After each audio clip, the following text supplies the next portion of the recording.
ஐயோயோயோய், நாள் முழுக்க இந்த ஆடுக மேயறதையே பார்க்கணும். மே மே செம போர். இங்க ஒரு சுவாரஸ்யமும் இல்ல. ஏதாச்சும் அதிரடியா நடந்தா நல்லா இருக்கும். ஒரு மதிய நேரம் அந்த சிறுவனுக்கு ஒரு விபரீத ஆசை வந்தது. அனைவரையும் ஏமாற்ற நினைத்தான். ஓநாய் வருது, ஓநாய் வருது, காப்பாத்துங்க! ஒரு பயங்கரமான ஓநாய் ஆடுகளை திங்க வருது. எல்லாரும் ஓடி வாங்க!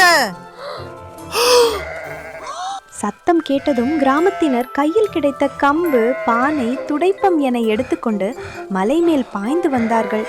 ஐயோ, இதோ நாங்க வரோம் தம்பி, பயப்படாதே. அந்த ஓநாய இந்த பானையால அடிச்சு விரட்டுற.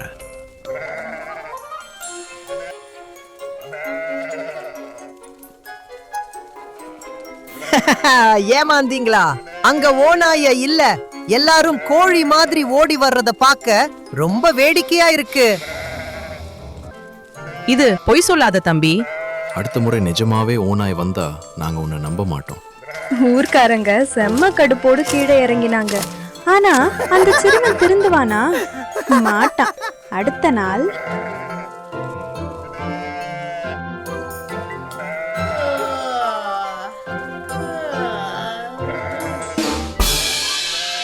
இரண்டாவது ஆட்டம் ஆரம்பம். ஓநாய் வருது, ஓநாய் வருது, காப்பாத்துங்க! ஓநாய் வந்துடுச்சு. அது ரொம்ப பெருசு. சீக்கிரமா வாங்க! ஊர்க்காரங்க மறுபடியும் வேகமா ஓடி வராங்க. ஆனா என்ன ஆச்சு தெரியுமா?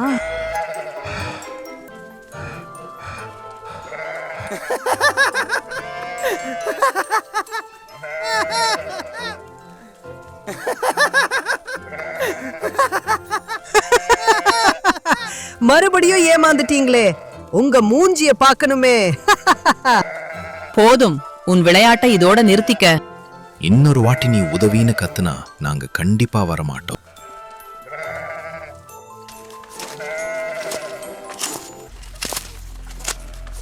மூன்றாம் நாள் நிஜமாகவே ஒன்று நடந்தது.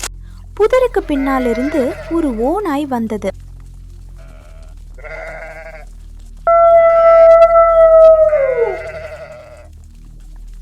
ஆஹா, ருசியான ஆடுகள், இன்னைக்கு நல்ல வேட்டை.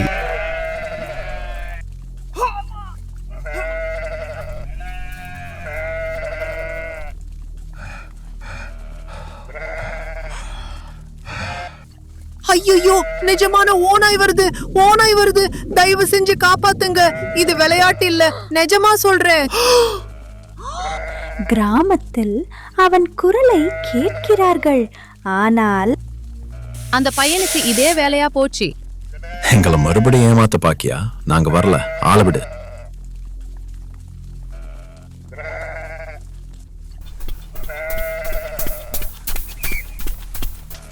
ஐயோ, என்ன காரியம் பண்ணிட்ட? ஓநாய் ஒரு ஆட்டை தூக்கிட்டு போயிடுச்சு. இதுக்கெல்லாம் நான் தான் காரணம்.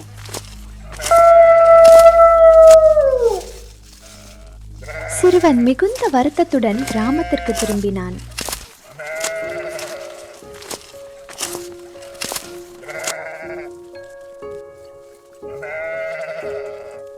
முன்னாடி பொய் சொன்னதால இப்போ உண்மை சொன்னப்போ யாரும் என்ன நம்பல.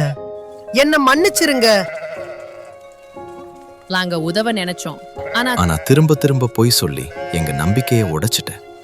எப்பவும் உண்மையே பேசணுங்கிறத மறந்துடாத. அந்த சிறுவன் பாடம் கத்துக்கிட்டான். அதுக்கப்புறம் அவன் பொய் சொல்லவே இல்லை. பொய் சொல்லி மற்றவங்க நம்பிக்கையை இழக்கக்கூடாது. நீங்கள் பொய் சொன்னீங்கன்னா அப்புறம் நீங்கள் உண்மையை சொன்னாலும் யாரும் நம்ப மாட்டாங்க. அதனால் எப்பவும் உண்மையே பேசுறது தான் நல்லது. என்ன நினைக்கிறீங்க? நீங்கள் எப்போவாவது பொய் சொல்லியிருக்கீங்களா? கீழே கமெண்ட் பண்ணுங்க. இந்த மாதிரி இன்னும் நிறைய கதைகளுக்கு லைக் பண்ணுங்க, சப்ஸ்கிரைப் பண்ணுங்க.